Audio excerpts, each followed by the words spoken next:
Hello everybody, it's evening, so I'm going to just whip out a very short video. I've been working on my GB folder, which is here. I'll show you what I've done. You may have seen some or all or none of it, but what I've got here is a stamp sort of poster from the Royal Mail advertising these in the year. I don't know what year it was. I'm not even sure what year it was, but they advertised these stamps that were going to be coming out over Christmas. And then as time went by, out they came. So I put the ones that I've got, which is actually all six of them, six stamps there, in a little stock page, and I put them in order. Sorry, it's a bit dark. It is evening. But yeah, they're very nice stamps, and this one has been postally used by the look of it. And then I had this poster given to me the other day, Royal Mail special stamps from 1985. Again, a poster, so I had a search around to see if I had the four stamps, if I actually owned them, and it turns out that I did, so I hinged them to some white card and just put it in the back there. Yeah, these are... Is it Safety at Sea? So we got lifeboats, lighthouse, satellite, buoy, all to do with safety at sea. Now the Margaret Nance Whitnall collection you have seen before. It includes a lot of her stamps which I decided to hinge, mount up, etc. She also collected stamps from overseas on paper. These were unmounted. All these were what you might call just in a bag. And I've put at the end of this completes the presentation of Margaret's stamp collection. Here we've got Christmas Stamps GB on paper, which you've seen. Possibly I intend to fill this gap here, either with writing or more stamps. GB stamps from Mould, so I went to Mould on this date, and I had these stamps from a bag of stamps. Yeah, that was... yeah, I think I had more, but these were the... Sure, I must have had more. But I'm not sure, to be honest. Oh yeah, so also from Mould, that's right. So there was a Lara Queen's Heads, a Lara Machins, and a few Wildings, which I thought really they should be a presentation on their own. And there we have them there. And then Oswestry Market, 5th of February 25. Is that the last time I was there? Possibly. And again, we got some nice stamps on paper, foreign stamps. These, so these sort of, do they count as British? No, but I thought they probably fit in here to what I'm doing. And there's quite a few others that I had that I didn't mount up. Those were the best of the best. The bounty box that came the other day, I did take stamps on paper and identified them and dated them and loaded them up. So when's done? Yeah, I think you've seen these. George the Second, is that? Yes.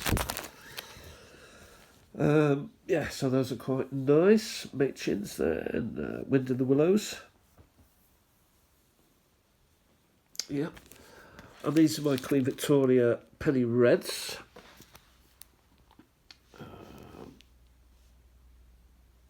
Okay, so I did a bit of writing up on them, and these were introduced 10th of February 1841, replacing the penny black. Printed by Perkins, Bacon and Company. Over 21 billion printed between the years 1841 and 1879. Each stamp has a unique corner letter, or corner letters, to identify its position on the printing plate. Early issues had to be cut by scissors. Perforations were introduced in 1854. Some plate numbers are rare, 77 being the Holy Grail. And this stamp, the Queen Victoria Penny Red, was replaced in 1879 by the Penny Venetian Red.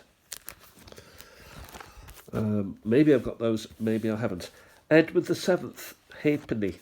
These also I did a bit of a write-up. These debuted in January 1902, commonly used for postcards and printed material, and one of the most frequently seen stamps of that era.